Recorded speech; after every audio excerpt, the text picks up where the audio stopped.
नमस्कार दोस्तों, चैनल को सब्सक्राइब करें, बेल आइकन को प्रेस करें और उसे ऑल पे कर दें ताकि सभी वीडियो की नोटिफिकेशन आपको मिले। Hello students, myself Sushil Dwivedi. Welcome back to Dwivedi classes Prayagraj. बच्चों, कल की क्लास में हम लोगों ने एक्सरसाइज 2.1 के क्वेश्चन नंबर 7 तक किया था, जो कि बहुत ही आसान थे। आप में से जिन लोगों ने भी देखा होगा निश्चित रूप से उन्हें सब कुछ अच्छे समझ में आ गया होगा। ठीक है, तो भाई बारी है अब एक्सरसाइज 2.1 के बाकी क्वेश्चंस को करने की। अब इनको भी समझेंगे, ये भी बहुत ही आसान क्वेश्चंस हैं। अगर चैनल को अभी तक सब्सक्राइब नहीं किया है तो सब्सक्राइब कर लें ताकि आपकी मैथमेटिक्स की बेहतरीन तैयारी यहाँ पे होती रहे। ठीक है बच्चों, तो क्वेश्चन नंबर 8 से आज हम शुरू करेंगे। ये रहा हमारा क्वेश्चन नंबर 8। क्या है? Find the principal value of cot inverse √3। बहुत आसान है, इसको तो हम पहले भी यानी कल की क्लास में कर चुके हैं। ठीक है, क्या है? Cot inverse √3। जैसा मैंने कहा था, आप चाहो तो इसे tan में कन्वर्ट कर लो, tan इनवर्स 1/√3 हो जाएगा। ठीक है, जैसा कि बताया ही था कि tan इनवर्स x है तो वो cot इनवर्स 1/x हो जाता है, या फिर cot इनवर्स x है तो tan इनवर्स 1/x हो जाता है। ठीक है, अब बिल्कुल सिंपली tan में 1/√3 किसकी वैल्यू है? तो जवाब क्या आएगा? 30 डिग्री की। और 30 डिग्री को अगर रेडियन में लिखोगे बच्चों तो क्या लिखोगे? π/6 लिखोगे। मैंने बताया था कभी भी डिग्री को अगर रेडियन में आपको करना है तो क्या करोगे? π/6 डिग्री यानी थीटा इंटू π/180 कर दोगे, वो रेडियन में बड़ी आसानी से चेंज हो जाएगा। ठीक है ना, तो यहाँ पे tan और tan इनवर्स कैंसिल हो जाएंगे, सो हमारे पास क्या होगा यहाँ पे? π/6, यही आंसर हो जाएगा। ठीक है, बिल्कुल आसान क्वेश्चन है। तो ठीक है, चलिए क्वेश्चन नंबर 9 पे आते हैं। क्वेश्चन नंबर 9 है हमारा कॉस इनवर्स -1/√3। इसकी भी प्रिंसिपल वैल्यू ही फाइंड करनी है। तो कॉस इनवर्स -1/√2। अब बच्चों इसको बताऊं मैं, इसके पहले आपको याद दिला दूं, मैंने कहा था कि इफ़ कॉस इनवर्स -x होता है तो हम उसे लिख सकते हैं π - कॉस इनवर्स x। याद रखिएगा। ठीक है, तो वही यहाँ पे भी हम यूज़ करेंगे। तो इसका मतलब हम इसको क्या लिख सकते हैं? π - कॉस इनवर्स 1/√2। ठीक है भाई, 1/√2 जो था वही है, सिर्फ माइनस हट गया वहाँ से। सो अब क्या करेंगे? अब हम इसको क्या लिखेंगे? π - कॉस इनवर्स 1/√2। कॉस में किसकी वैल्यू है? 45 डिग्री की। और 45 को आप रेडियन में करोगे तो क्या आएगा? π/4 आएगा। सो ये ब्रैकेट में बच्चों हो जाएगा कॉस π/4। कॉस से कॉस इनवर्स कैंसिल, तो यहाँ पे क्या बचेगा? π - π/4 बचेगा। ठीक है, अब आप एलसीएम ले लोगे तो 4 एलसीएम हो जाएगा और यहाँ पे हो जाएगा 4π - π, यानी कि 3π/4। ठीक है, बस हो गया, बिल्कुल सिंपल है, कोई दिक्कत तो नहीं। अगर आपने इसके पहले का वीडियो नहीं देखा है तो डिस्क्रिप्शन में लिंक दे दिया है, उसे ज़रूर देख लें। ठीक है बच्चों, ताकि आपका कॉन्सेप्ट अच्छे से मेंटेन रहे। तो चलिए क्वेश्चन नंबर 10 देखते हैं। क्वेश्चन नंबर 10 भी बिल्कुल इसी तरह से है। क्या है? Cosec inverse -√2। मैं चाहूँ तो इसे साइन में कन्वर्ट कर लूँ, साइन इनवर्स में, जैसे अभी कॉट को tan में किया था, तो ये -1/√2 हो जाएगा। अब स्टूडेंट्स देखिए, यहाँ पे ये जो माइनस है ना, सिर्फ cos inverse, sec inverse and cot inverse -x के लिए ही होता है कि पाई माइनस करके ऐसे बनता है। अदरवाइज़ इनमें हम चाहें तो सीधे माइनस ऐसे बाहर कर सकते हैं, यानी ये हो जाएगा माइनस साइन इनवर्स 1/√2। ठीक है, अब बिल्कुल सिंपल है, माइनस साइन इनवर्स, साइन में 1/√2 किसकी वैल्यू है? 45 डिग्री की। 45 मीन्स π/4 की। तो यहाँ से साइन और साइन इनवर्स क्या हो जाएंगे? कैंसल, यानी हमारा जो आंसर हो जाएगा -π/4 आ जाएगा। आपको पता ही होगा कि जो साइन इनवर्स x होता है उसके रेंज -π/2 से +π/2 तक होता है, तो उसी के बीच में है वैल्यू, सो कोई दिक्कत की बात नहीं है। ठीक है, तो चलिए क्वेश्चन नंबर 11 देखते हैं।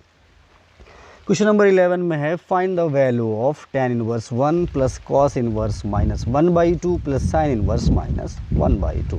बिल्कुल सिंपल है।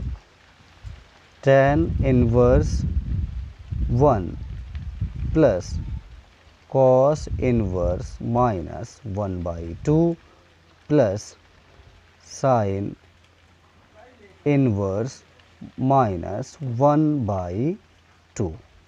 ठीक है, तो अब आप ज़रा देखो इसे।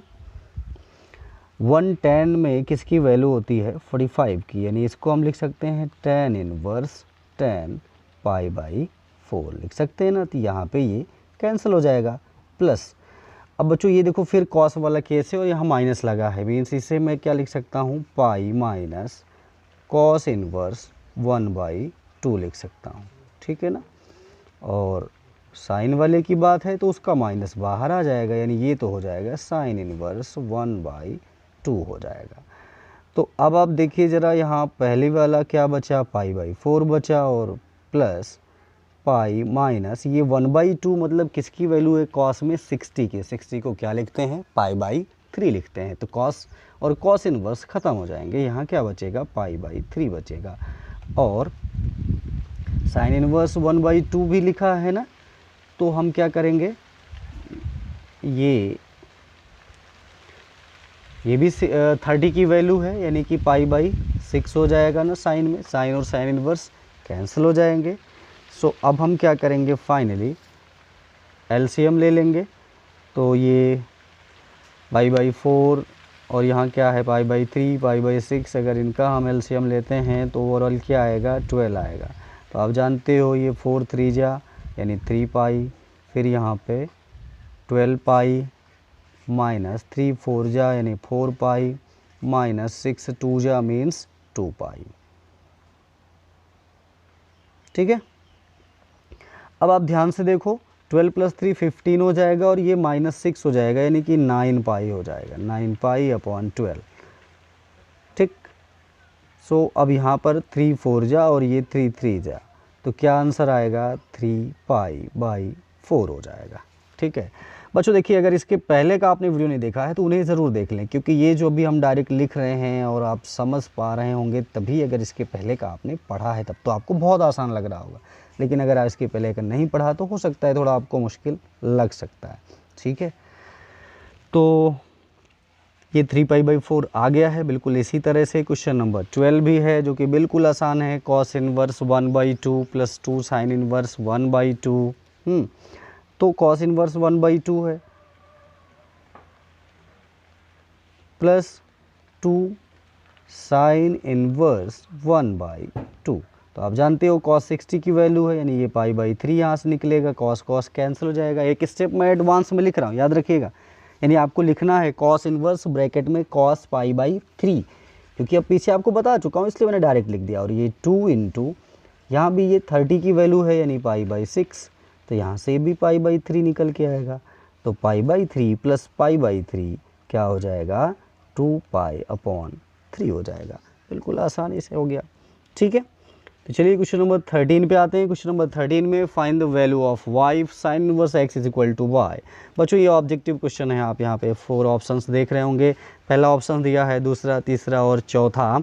एक्चुअली ये साइन इनवर्स की रेंज जानना चाह रहा है। y की वैल्यू चाह रहा है ना, तो रेंज जानना चाह रहा है। तो रेंज मैंने आपको बताया था कि पाई माइनस π/2 से प्लस π/2 तक साइन इनवर्स के लिए होता है, इसलिए इसका सेकंड पार्ट बिल्कुल सही है। ठीक है बच्चों, तो चलिए क्वेश्चन नंबर 14 देखते हैं। क्वेश्चन नंबर 14 है find the value of tan inverse √3 minus sec inverse √2। ठीक है, this is minus sec inverse -2 है, सॉरी। तो ठीक है, बिल्कुल सिंपल है। यहाँ पे tan इनवर्स वैसे है तो ये भी ऑब्जेक्टिव ही और पिछले क्वेश्चंस के बेसिस पर ही है। तो इसको हम क्या करें, tan इनवर्स √3 60 की वैल्यू होती है, इसका मतलब मैं tan π/3 ऐसे लिख सकता हूँ। ठीक है, बिल्कुल। और उसके बाद ये जो सेक है, हम इसे कॉस इनवर्स अगर लिखें तो -1/2 हो जाएगा। अब रूल तो आपको पता ही है, यहाँ पे ये 10 और 10 ख़त्म हो जाएंगे, यानी π/3 बचेगा, और इसे पाई माइनस कॉस इनवर्स 1/2 लिखा जाएगा। तो ये माइनस बाहर लगा है तो साइन चेंज हो जाएगा। ठीक है, अब आप देखिए ये क्या हो गया, π/3 minus pi cos inverse 1/2 cos 60 की वैल्यू होती है, यानी यहाँ से क्या निकल के आएगा, π/3 निकल के आएगा। ठीक है, तो ये क्या बचेगा, π/3 मीन्स 2π/3 माइनस पाई। फाइनली अब मैं एलसीएम लूँगा, यहाँ पे 3 आएगा। So what we have now, 2π minus 3π minus हुआ बच्चों, तो कितना आया, -π/3, जो कि सेकंड पार्ट है, इसलिए बी ऑप्शन इसका बिल्कुल करेक्ट है। ठीक है, तो बच्चों एक्सरसाइज 2.1 बिल्कुल ख़त्म हो गई और आई होप आपको बढ़िया से समझ में आया होगा और मज़ा भी आया होगा। अब अगली एक्सरसाइज है जो वो थोड़ी सी है स्ट्रॉन्ग, उस पर अच्छे से कुछ और कॉन्सेप्ट आप लोगों को पढ़ाने हैं और बताने हैं, उसके बाद उस पर आएंगे। ठीक है, तो मिलते हैं अगले वीडियो में। चैनल को वीडियो को लाइक कर लें, दोस्तों में शेयर करें। Thank you.